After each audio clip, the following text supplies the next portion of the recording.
तू मेरा कोई ना होके भी कुछ लगे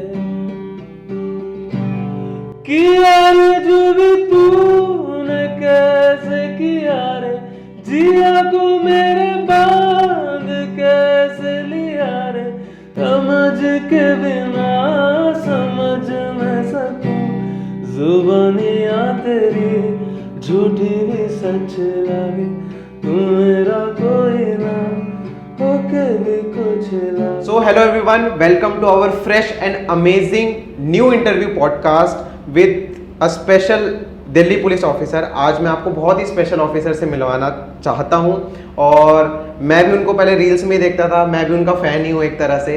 तो आज बहुत लोग उनको रील्स में देखा होगा, आज रियलिटी में आप उनको देखो, मिलो उनसे और उनसे बातचीत करेंगे, उनके बारे में जानेंगे क्या रही उनकी जर्नी, कैसे वो अपने पैशन को साथ में लेके चल रहे हैं अपनी ड्यूटी के साथ। तो थोड़ा बहुत आपने शायद गेस कर लिया होगा, सिंगिंग से रिलेटेड है। तो अभी मैं आपको जल्द से जल्द मिलवा देता हूँ, आपको इतना ज़्यादा वेट नहीं करवाता। आप सबको पता है कि जैसे हमारा चैनल रेगुलरली दिल्ली पुलिस के लिए दिल्ली पुलिस का वर्क आगे लेके आ रहा है, ऑफिसर्स का वर्क आगे लेके आ रहा है, तो आज भी एक खास पर्सन है हमारे साथ जिनका नेम वो खुद ही बताएंगे, इंट्रोडक्शन भी वो खुद ही देंगे। So first of all welcome Rajat भाई, आपका स्वागत है हमारे चैनल पर। Thank you. सो मैं आपसे एक छोटी सी रिक्वेस्ट करूंगा, अपना एक शॉर्ट इंट्रोडक्शन हमारे व्यूअर्स को दे दीजिए प्लीज। तो मैं कांस्टेबल रजत राठौर हूँ और मैं दिल्ली पुलिस में वर्किंग हूँ एज अ कांस्टेबल, और साथ में आपने मुझे गाना गाते हुए अक्सर सुना होगा रील्स पे। तो मैं एज अ सिंगर, प्रोड्यूसर और राइटर हूँ। मैं गाने भी लिखता हूँ, गाने बनाता हूँ, तो आपने शायद मेरे को गाते हुए सुना होगा। सो बहुत सारे व्यूअर्स ऑलरेडी पहचान गए होंगे, आप जानते हैं, रील्स में देखा है इनको सॉन्ग्स गाते हुए, इतनी अच्छी आवाज़ है। तो अब थोड़ा बहुत इनके बारे में जानते हैं। बहुत लोग जानने चाह रहे थे, मेरे को बहुत मैसेजेस आ रहे थे रिसेंटली कि आप इनके साथ कीजिए, बहुत डिमांड आ रही थी रेगुलरली। तो फर्स्ट ऑफ ऑल मैं जानना चाहूँगा कि कैसा बैकग्राउंड रहा है स्टार्टिंग से आपका, मतलब कैसी फैमिली से आते हैं आप, ओके, एंड स्टूडेंट लाइफ भी आपकी कैसी रही वो भी थोड़ा बताइए। तो मैं भी और लोगों की तरह मिडिल क्लास फैमिली से बिलोंग करता हूँ भाई, एंड बचपन से ही म्यूज़िक कर रहा हूँ। और मैं बिलोंग करता हूँ मध्य प्रदेश से, मुरैना डिस्ट्रिक्ट से। और साथ ही साथ मैंने पढ़ाई करी है रामजस कॉलेज से, दिल्ली में मैंने पढ़ाई लिखाई करी है, और मैं म्यूज़िक बचपन से ही कर रहा हूँ। तो बस ये सब साथ चल रहा था, और 2017 में मैंने दिल्ली पुलिस को ज्वाइन किया। 2017 में आपने ज्वाइन किया, ओके। सो स्टार्टिंग से मीन्स आपने अपने म्यूजिक को साथ में लेके चले हो। तो जो ऐसा देखा जाता है, जो आर्टिस्ट लोग होते हैं तो उनको गुस्सा कम आता है, बहुत शांत स्वभाव के होते हैं, है ना, और मतलब अलग नेचर का होता है। मतलब थोड़ा एक आर्टिस्ट के डेफिनेशन में आपसे जानना चाहूंगा, मतलब किस टाइप के नेचर के हो आप पर्सनली, किस टाइप के नेचर के हो? आर्टिस्ट मुझे औरों की तो मैं नहीं कह सकता, सब अलग अलग होते हैं, बट मुझे लगता है आर्टिस्ट एक अपनी दुनिया में रहता है, उसकी एक अपनी दुनिया होती है। उसे बाहर के, मतलब उसके बाहर के लोग नहीं, उसे खुद को वो खुद ही सता सकता है अपनी आर्ट को टाइम ना देकर। तो मुझे लगता है कि आर्टिस्ट जो है एक बहुत बड़ा, अपने आप में ही बहुत बड़ा ऑरा है, और जब इंसान अपनी आर्ट में घुस जाता है तो शायद उसे दुनियादारी से फर्क पड़ना बंद हो जाता है। Okay okay. सो जैसा कि हम देखते हैं, जो राइटर होते हैं, जो सिंगर्स होते हैं या म्यूजिशनिस्ट होते हैं, जो वो लोग अकेले रहना पसंद करते हैं, क्योंकि अकेले ही उनका माइंड चलता है, कंपोज करना कुछ या इस टाइप से। तो आपका क्या सीन है, आप अकेले रहना पसंद करते हो या आप फ्रेंड्स में भी रहते हो, दुनिया में भी रहते हो, क्या रहता है आपका? तो देखो, जब मेरे को घूमना है तो मैं दोस्तों के साथ रहता हूँ, बट जब बात आती है काम की तो फिर मैं अकेला बैठता हूँ, अकेले ही कंपोज करता हूँ, अकेले ही लिखता हूँ जब मुझे लिखना होता है। Okay okay. या मुझे कवर बनाना है, कोई गाना गाना है, रिकॉर्डिंग करनी है, तो फिर मैं अकेला ही एकांत होना पसंद करता हूँ। ओके। सो आपकी ये एज अ सिंगर और ये जिसमें म्यूजिक लाइन में एंट्री कब हुई, कौन सी एज थी आपकी और कौन सी ऐसी स्टेज थी कि आपने सोचा कि इस लाइन में इंटरेस्ट कहाँ से आया? तो मैं बचपन से ही गाना गा रहा हूँ, मेरी मम्मी गाना गाती थी, तो उनको सुनते सुनते मैं बड़ा हुआ, तो मेरा इंटरेस्ट बचपन से ही म्यूज़िक में चला गया था एज अ सिंगर। और लाइक 5th 6th क्लास होगी जब से मैं गाना गा रहा हूँ, बट प्रोफेशनली मैंने गाना शुरू नहीं करा था। 11th 10th में मैंने गिटार सीखना शुरू करा, गिटार प्ले करा, सीखा, मैंने म्यूज़िक प्रोडक्शन सीखी है, म्यूज़िक कैसे बनाते हैं, तो मैंने वो सीखा। बट मुझे लगता है मेरा टर्निंग पॉइंट आया 2020 में, जब मैंने एक गाना तेरी मिट्टी गाया था, एंड देन वो वीडियो वायरल हो गया था। तब से मुझे लगता है मैं कंटिन्यू कंटेंट अपलोड कर रहा हूँ इंस्टाग्राम। Okay okay. सो अभी जब ऑफ कैमरा आपसे बात हो रही थी मेरी, तो आपने तेरी मिट्टी के बारे में बताया थोड़ा कि किसी ने मेरे को सजेशन दिया कि इस तरीके से आप करो। तो मतलब क्या स्टेज थी जब आपने वायरल किया, रात को सोए और सुबह उठे, मतलब, और जिसने शेयर किया, थोड़ा सा आप शेयर करेंगे? हाँ, तो 2020 में जब कोविड का टाइम था, तो तेरी मिट्टी का एक वर्जन आया था, ट्रिब्यूट वर्जन था वो, एंड वो लोगों को काफ़ी पसंद आया था। और एक दिन मैंने सोचा कि क्यों ना मैं उस गाने का कवर बनाता हूँ। वो वीडियो मेरी मम्मी ने बनाई थी और मैंने बस उसको 1 मिनट का शायद एक छोटी सी वीडियो डाली थी और मैं फिर सो गया था। ऑब्वियसली मैं थका हुआ था ड्यूटी वगैरह करके। अगले दिन देखा तो उस पर बहुत ज़्यादा थाउजेंड्स में शेयर थे काफ़ी। देन शाम तक वो लाखों में थे एंड देन काफ़ी चैनल्स ने मुझे करा कि आपका वीडियो वायरल हो गया। देन मैंने इंटरव्यू वगैरह, तो तब से ये सिलसिला चालू हुआ। Okay okay. एंड आपका अक्षय कुमार सर ने भी उसको ट्वीट किया था, आपने शेयर किया, तो क्या मतलब क्या फीलिंग थी उस टाइम जब आपने देखा? जी जब मैं सच बताऊं तो तब पहली खुशी थी वो, जैसे असल मायने में मैं कहूँगा कि बड़ा अच्छा लगा था। अक्षय कुमार के हम सभी फैन हैं और एंड देन अक्षय सर ने जब मेरे लिए एक वीडियो पे ट्विटर पे एक वीडियो अपलोड करा तो बहुत अच्छी थी। बट मुझे लगता है फेम अपने साथ बहुत सारी जिम्मेदारियां लेकर आता है, उसको संभालना बड़ा मुश्किल है। यस। और उसके लिए फिर उतनी ही मेहनत करना बहुत मुश्किल है। Yes yes. जो उसको कर पाता है तो लाइक मैं उसी राह पर हूँ कि जितनी और मेहनत कर पाऊँ। Okay okay. सो आपको इन सर्विस कितना टाइम हो गया? मुझे ऑलमोस्ट 6 साल हो चुके हैं। 6 साल हो चुके हैं। तो आपको मतलब सर्विस के साथ अपने पैशन को फॉलो करना बहुत डिफिकल्ट होता है, टाइम निकालना उस चीज़ के लिए और हर एक चीज़। और लाइक अगर हम एक स्टूडेंट लाइफ से भी आपकी लाइफ को अगर जोड़े तो एक स्टूडेंट होता है वो पढ़ाई भी करता है, अपना और भी काम देखने होता है, सब कुछ मैनेज कैसे करते हो? टाइम मैनेजमेंट कैसे रहता है आपका? प्रथम I think it's all about priority. Okay. It's all about dedication. I think जिस चीज़ के लिए आप, मुझे लगता है जब जिस चीज़ को आप प्रायोरिटी बना लेते हो, अपनी लगन से करते हो, डेडिकेशन से करते हो, आप उसके लिए टाइम निकाल ही लेते हो। Okay okay. और ये सब मिथ है, सबके पास वही 24 घंटे होते हैं। इट्स ऑल अबाउट कि आप उसको कैसे मैनेज करते हो। एंड मेरे ऑफ डे नहीं होते हैं। सच बताऊं तो मैं 3-4 महीने में एक 2 ऑफ डे लेता हूँ तो मैं कहीं ट्रैवल करने चला जाता हूँ, अदरवाइज मेरा कोई ऑफ डे नहीं होता। जिस दिन ऑफ होता है उस दिन मैं म्यूज़िक का काम करता हूँ। मैं ऑफ ड्यूटी जब घर आता हूँ उसके बाद मैं म्यूज़िक शुरू कर देता हूँ। थोड़ा सोता कम हूँ लेकिन मुझे लगता है वो मेरी सुकून की नींद होती है क्योंकि मैं अपने सपनों को भी उतना ही टाइम देता हूँ। टाइम देते हो, अच्छा अच्छा अच्छा। तो मीन्स आप अभी आप के थोड़ा सा अगर मैं फ्यूचर प्लान्स जानना चाहूँ, क्या फ्यूचर प्लान्स है अभी आप? फ्यूचर प्लान्स, ड्यूटी तो चलती ही रहेगी और मैं उसको उतनी ही कर्तव्य से निभाता रहूँगा। साथ में मैं अपने गानों पे भी काम कर रहा हूँ। ओके। मैं खुद लिखता भी हूँ, कंपोजर हूँ, तो अपने गानों पे बहुत जल्दी मिलेंगे मेरे गानों के साथ। Okay okay. सो मीन्स आपको वर्दी के साथ साथ अपना पैशन फॉलो कर रहे हो, आप यूनिफॉर्म है, आपके पास खाकी है, तो क्या फीलिंग आती है? बहुत सच बताऊं तो पहले लगता था कि पुलिस की जॉब है, डिफ़िकल्ट होगी, बट सच बताऊं तो एक गर्व की बात है, खुशी होती है बहुत। सच बताऊं तो बहुत अच्छा लगता है खाकी पहनकर और अब मुझे अपनी वर्दी से भी उतनी ज़्यादा प्यार है। सो एक चीज़ और मेरे से जब मैं आपसे बात कर रहा था तो आपने एक चीज़ बताई कि मैं दिल्ली पुलिस बैंड को भी रिप्रेजेंट करता हूँ। मुझे भी अभी पता चला था, मैं इतने टाइम से ऑफिसर्स के साथ हूँ बट मेरे को ये चीज़ नहीं पता थी, बट आज मेरे को पता चला कि दिल्ली पुलिस बैंड भी है। तो काफ़ी सारे लोग ऐसे हैं जो जिनके पास पैशन है आपकी तरह ही और वो इस लाइन में भी आना चाहते हैं बट उनको भी नहीं पता कि अंदर ये चीज़ें भी होती हैं। तो थोड़ा सा अगर इस बारे में आप शेयर करना चाहो, जो लोग आना चाहते हैं और जिनका पैशन आर्टिस्ट बनना है। सो दिल्ली पुलिस की रिक्रूटमेंट होती है बैंड की, जो उसकी भर्ती निकलती है, रिक्रूटमेंट आती है, तो वो आप चेकआउट कर सकते हो।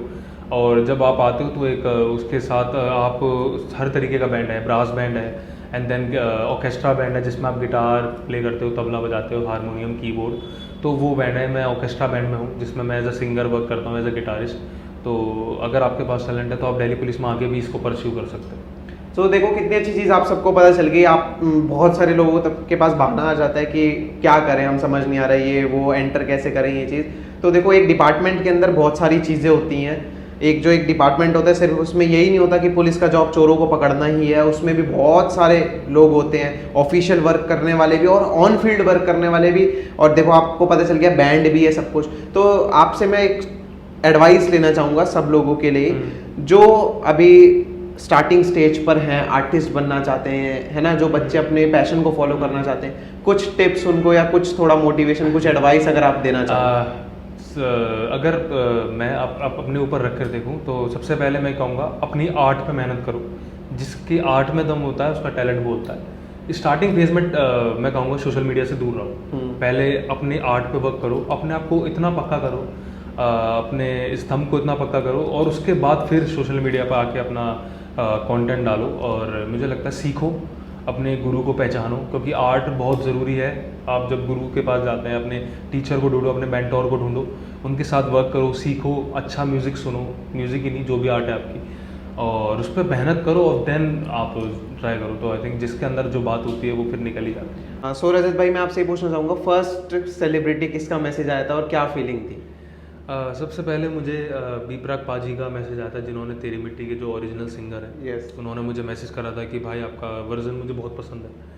एंड देन उसके बाद फिर वो कंटिन्यू होता रहा और भी सेलिब्रिटीज, बट सबसे पहले मैसेज उनका ही था। बहुत खुशी हुई थी क्योंकि एज एन आर्टिस्ट जिस सिंगर ने उसको गाया है इतने हाँ। दिल से, अगर वही आपकी तारीफ करे तो सच में आपने कुछ अच्छा काम किया। तो सो मतलब मतलब पर्सनली काफ़ी अच्छा लगा होगा मेरे हिसाब से आपको कि जिसने गाया है वही आपको मैसेज करके बोल रहा है उसके बारे में।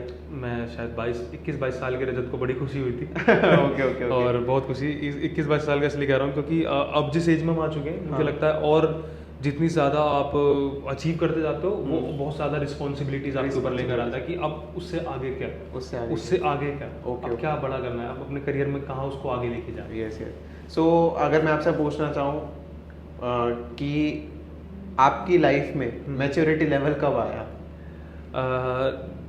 जब आपको समझ आ गया कि यार अब लाइफ को मेरे को थोड़ा रिस्पॉन्सिबिलिटीज के साथ जीना है? आई थिंक मेरे फादर के बाद 2014-15 में। ओके। सबसे पहले मैं उसको मानूंगा कि जब मैंने अपनी लाइफ को सीरियसली लेने शुरू करा, एक वो पॉइंट था। और दूसरा पॉइंट मुझे अब लगता है 1 साल पहले जब मैंने देखा मेरी वीडियो वायरल हुई, देन 1 साल में गायब रहा। मतलब 1 साल में कंटेंट अपलोड कर रहा था, लेकिन कुछ मैंने अपने आप को समय दिया, अपनी आर्ट को समय दिया। तो उस टाइम पे मैं बिल्कुल भी सोशल मीडिया पे ध्यान नहीं दे रहा था। तो आई थिंक मुझे लगा सबसे ज़्यादा मेरे को सीखने को तब मिला कि आप कुछ अचीव करने के बाद भी अपनी आर्ट के ऊपर काम करते हो, and then you come back with more strength. हाँ, राइट। तो वो सबसे बेस्ट मुझे लगता है। Okay okay okay. So means आपकी इतनी अच्छी जर्नी रही है, आप साइड में अपने पैशन को भी फॉलो कर रहे हो, गा रहे हो, जिस हिसाब से मैंने भी देखा है और लोग भी देखते हैं। आप लाइव आए थे शायद कल परसों में, लाइव आए थे तब भी आप गा रहे थे, आप गाड़ी में भी गाना स्टार्ट कर देते हो, आप कहीं भी आप गाना स्टार्ट कर देते हो। तो मेरे हिसाब से सबको ये चीज़ लेनी चाहिए। मैंने एक चीज़ देखी कि ये चीज़ जुनून होता है। ओके, अपने पैशन को फॉलो करो अपने जुनून के साथ रेगुलरली, तो वो चीज़ आपको कहीं ना कहीं ज़रूर लेके जाती है। तो आज आपको इतने ज़्यादा अप्रिशिएट करते हैं, ऑफिसर्स भी अप्रिशिएट करते हैं और लोग भी अप्रिशिएट करते हैं, तो कैसा लगता है कुछ अचीव करा है? खुशी होती है, ऑब्वियसली बहुत खुशी होती है, लेकिन मुझे अभी नहीं लगता कि मैंने कुछ अचीव करा है। क्योंकि आई थिंक मेरे और भी ज़्यादा प्लान्स हैं और भी ज़्यादा सपने हैं। तो आई थिंक वो उसका जस्ट एक पार्ट है। मैं इसको बिल्कुल भी सर पे नहीं ले रहा हूँ। मेरा यही वो है फोकस कि मैं आगे कितना और अपने म्यूजिक को और अपने जॉब को साथ ले जाता हूँ। वो ये जैसे जैसे आगे बढ़ते जाते हैं, रिस्पॉन्सिबिलिटीज आती हैं और ड्रीम्स बड़े होते जाते हैं हमारे। It's just a starting. Yes. सबको मैं यही सजेशन देता हूँ, जब आप कुछ अचीव करो उसको एक स्टार्टिंग समझो, उसको सर पे मत जाने दो। ओके। तो एक चीज़ और मेरे को आपसे ये पूछनी थी। आपने बताया मैं मिडिल क्लास फैमिली से हूँ और आपको आर्टिस्ट लाइन में आना था, तो बहुत सारी चीज़ें होती हैं, हमें कुछ इक्विपमेंट्स खरीदने होते हैं, कभी कुछ ये वो। आपकी फैमिली इतनी वेल टू डू तो थी नहीं और आपके फादर भी नहीं रहे बीच में, तो मतलब कैसे करा आपने? बहुत लोग होते हैं मिडिल क्लास फैमिली से बिलोंग करते हैं, नहीं कर पाते। तो मैं हमेशा एक ही बात कहता हूँ, सबसे पहले अगर आप अपने पैशन को फॉलो करना चाहते हो आर्ट में, तो वो पैसा ज़रूर मांगता है। ये एक मिथ है जिसकी पैसों की ज़रूरत नहीं होती है।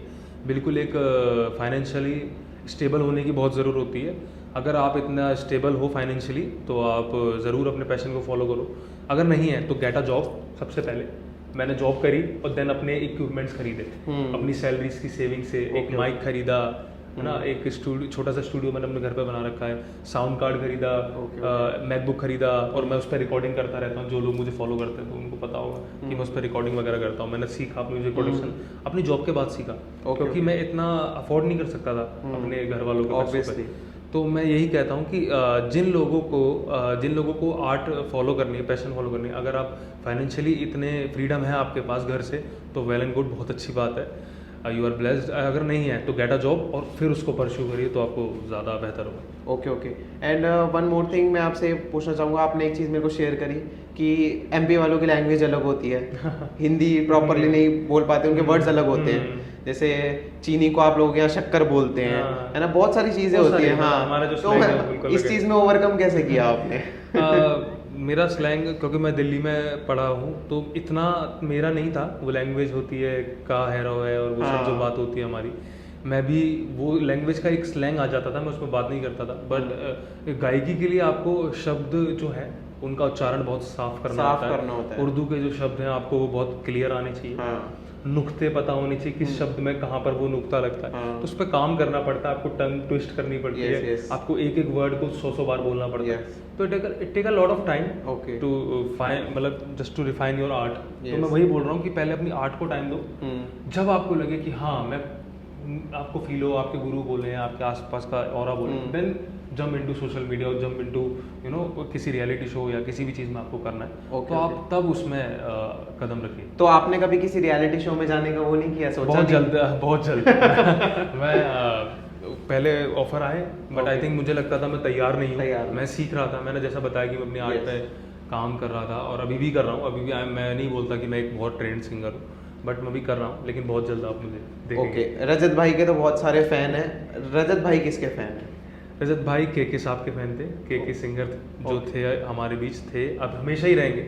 Okay okay. Is a legend, और मैं उनके गाने सुनते सुनते बड़ा हुआ, और अभी मैं अरिजीत सर को बहुत सुनता हूँ। अच्छा तो अच्छा। दो लोग का मैं बहुत बड़ा फैन हूँ। आप इन दोनों के फैन हो, तो आप देख सकते हो कि आप लोग जिनको देखते हो उनके भी आइडल पर्सन होते हैं, उनके भी फैंस होते हैं, ठीक है। सो अपने फॉलोअर्स फैंस के लिए, जो लोग आपको देख रहे हैं, हमारे व्यूअर्स के लिए, आप अगर कोई अपनी तरफ से आज के यूथ को, आप भी एक यंगस्टर ही हो अभी, कुछ मैसेज देना चाहो एक? मैं यही कहूँगा कि डोंट वेस्ट योर टाइम। मैंने शायद बहुत करा है, शायद हो सकता है प्रथम ने भी थोड़ा बहुत किया हो। और मुझे लगता है कि जब मुझे रियलाइज़ हुआ कि टाइम जो है, समय कभी वापस नहीं आता, पैसे आ सकते हैं, सब कुछ आ सकता है, समय मत बर्बाद करो, अपने फोकस करो अपनी आर्ट पे। जो सी लोग क्या कहते हैं मैटर नहीं करता, आप किस चीज़ में अच्छे हो उस चीज़ को ढूंढो, उस पर मेहनत करो, एंड जिस चीज़ में आप अच्छे होगे और उसमें मेहनत करोगे, उसमें आपको सक्सेस ज़रूर मिलेगी। ओके, देखो कितना अच्छा मैसेज मिल चुका है आपको इनकी तरफ से, और कितनी अच्छी जर्नी रही है। आप अपने पैशन को कैसे फॉलो कर सकते हो, ये भी आपको चीज़ें पता चल चुकी हैं कि आप साइड बाय साइड अपने पैशन को भी फॉलो कर सकते हो। ये सिर्फ बोलने की बातें होती हैं, हमारे पास ये नहीं, हमारे पास वो नहीं, हमारे पास टाइम नहीं, हमारे पास इक्विपमेंट्स नहीं। आजकल ये बहाने बहुत ज़्यादा चल गए हैं कि हम कर नहीं पाते, हाँ, हमारा इस ये टाइप है। से। तो आपको कितना अच्छा एग्जाम्पल मिल गया कि जॉब करी, फिर उसके बाद ये सब चीज़ें की। तो देखो कहीं ना कहीं स्ट्रगल लेवल, हर एक चीज़ सबका ही होता है, सबको बैठे बैठाए कुछ नहीं मिलता। और विदाउट फादर करना, it's a great salute to you कि आपने विदाउट फादर किया। सो मैं यही सबको बताऊंगा कि भाई अपने पैशन को फॉलो करो, आपके अंदर कोई आर्ट है उसको बाहर निकालो, ठीक है। आप पैसों की वजह से दब रहे हो, किस चीज़ की वजह से दब रहे हो, उसका भी सॉल्यूशन निकालो कि मैं एज अ जॉब करूं, क्योंकि विदाउट जॉब आप अपने पैशन को फॉलो ही नहीं कर पाओगे जब तक आपके पास फाइनेंशियल नहीं रहेगा। तो सो इसी पॉडकास्ट इंटरव्यू को यहाँ पे हम एंड करते हैं। बहुत अच्छा लगा कि आपने टाइम निकाला अपने बिजी शेड्यूल में से, बहुत अच्छा लगा। सो जो आपको बातें अच्छी लगी हों और जिसने भी अपनी स्टोरी को रिलेट किया हो, कमेंट में ज़रूर बताना, ठीक है। रजत भाई भी कमेंट्स पढ़ेंगे कि क्या क्या आप लोग लिख रहे हो और क्या क्या बातें आप, इनकी क्या क्या चीज़ें अच्छी लगी। अपने नेम के साथ नीचे कमेंट में ना, शॉर्ट कमेंट में लिखना ज़रूर कि हमें ये चीज़ें अच्छी लगी। और जो आर्टिस्ट बनना चाहते हैं वो लोग ज़रूर फॉलो भी करें भाई को, और कमेंट में बताए भी, ताकि भाई तक भी उनका नाम जाए कि हाँ ये पर्सन बनना चाहता है, और क्रेडिट तो इनको जाता ही है ऑब्वियसली। सो यहीं पे एंड करते हैं। बेस्ट ऑफ लक, तैयारी करते रहो, अपनी लाइफ में अच्छा करो। हमारी तरफ से, हमारी टीम की तरफ से सभी लोगों को